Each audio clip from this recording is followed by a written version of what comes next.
সকালে ঘুম থেকে উঠে এই কাজ করলেই বদলাতে পারে আপনার ভাগ্যের চাকা। ইষ্ট দেবতার বিশেষ কৃপায় অশুভ শক্তি প্রবেশ করতে পারবে না সংসারে।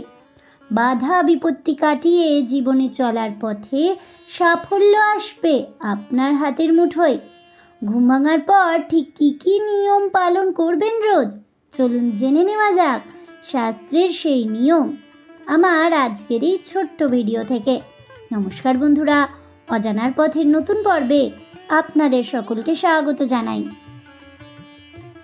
জীবনে চলার পথে সবাই সফলতার স্বাদ চাইলেও তা হয়ে ওঠে না অনেক সময়। অনেকেই রয়েছেন যারা প্রতি পদে সম্মুখীন হন নানান বাধা বিপত্তির। কখনো কর্মক্ষেত্রে বাধা, তো কখনো আবার সাংসারিক অশান্তি। প্রতিটি মানুষের জীবনে কোনো না কোনো সমস্যা লেগেই থাকে জীবনভর। তবে শাস্ত্র বিশেষজ্ঞরা বলছেন, প্রতিদিনের জীবনশৈলীতে ছোটোখাটো কিছু নিয়ম মানতে পারলেই প্রসন্ন হন আমাদের ইষ্ট দেবতা। তার আশীর্বাদে জীবনে আসে নানান পরিবর্তন। সুখের অভাব হয় না সংসার জীবনে, শরীর থাকে সুস্থ, মন থাকে তারুণ্যে ভরপুর। প্রাচীন শাস্ত্রে উল্লেখ রয়েছে, সকালবেলায় ঘুম থেকে ওঠার পর কিছু বিশেষ আচার রীতি পালন করতে পারলেই শুভ ফল লাভ করতে পারবো আমরা। প্রতিদিনের এই ছোট কিছু অভ্যাস আমাদের জীবনে নেমে আসতে পারে আশীর্বাদ হয়ে।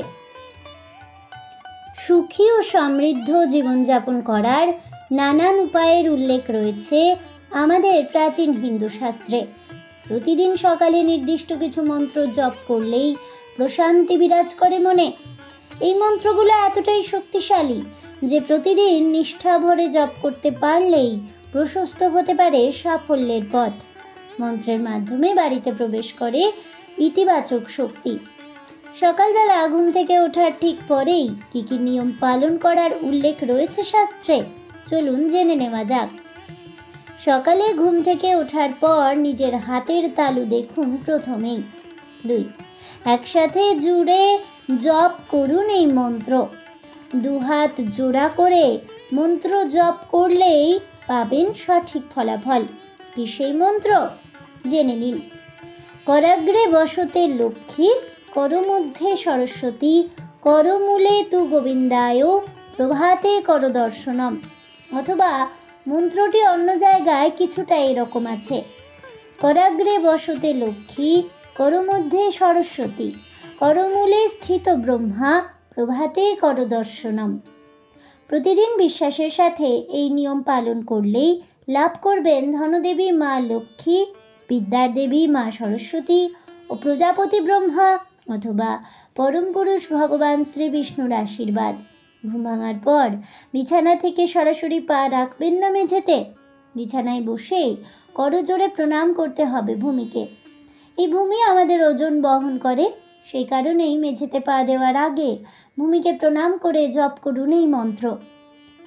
সমুদ্রে বসনে দেবী, পর্বতস্তনু মণ্ডলে, বিষ্ণুপত্নী নমস্তুভ্যং, পাদস্পর্শ ক্ষমস্য।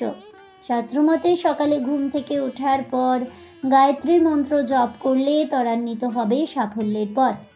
প্রতিদিন সকালে নিয়ম করে ওম ভূর্ভুব স্বাহা তৎসবিতুর্বরেণ্যম ভর্গো দেবস্য ধীমহি ধিয়ো ইয়ো নঃ প্রচোদয়াৎ।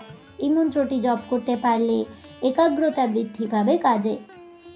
গায়ত্রী মন্ত্রের প্রভাবে সংসারে প্রবেশ করবে শুভ শক্তি।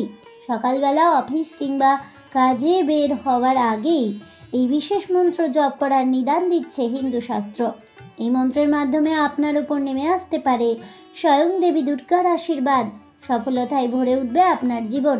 মন্ত্রটি হলো ওম সর্বমঙ্গলা মঙ্গলে শিবে সর্বার্থ সাধিকে শরণ্যে ত্র্যম্বকে গৌরী নারায়ণী নমস্তুতে। জয় মা দুর্গা দেবীর জয় হোক। এই বলে আমার আজকের ভিডিওটি আমি এখানেই শেষ করছি। তাহলে বন্ধুরা, সকালবেলা ঘুম থেকে উঠে সাফল্যের পথ প্রশস্ত করতে, সমস্ত দারিদ্রতা কাটিয়ে উঠতে এবং দিনটা অবশ্যই ভালোভাবে অতিবাহিত করতে কি কি মন্ত্র জপ করবেন এবং সকালবেলা ঘুম থেকে উঠে কিভাবে আপনার ইষ্ট দেবতার বিশেষ কৃপা লাভ করতে পারবেন সে সম্পর্কে বিস্তারিত জেনে আপনাদের কেমন লাগলো অবশ্যই আমাকে কমেন্টে জানাবেন। ভিডিওটি ভালো লেগে থাকলে লাইক শেয়ার করতে ভুলবেন না। আমার চ্যানেলের নতুন বন্ধু হয়ে থাকলে চ্যানেলটিকে সাবস্ক্রাইব করে দেবেন। পাশে থাকা বেল বাটনটি প্রেস করে রাখবেন নতুন ভিডিওর নোটিফিকেশন পাওয়ার জন্য। ফিরে আসছি পরবর্তী ভিডিও নিয়ে। ততক্ষণ সবাই ভালো থাকুন, সুস্থ থাকুন আর অবশ্যই সঙ্গে থাকুন আর দেখতে থাকুন অজানার পথে।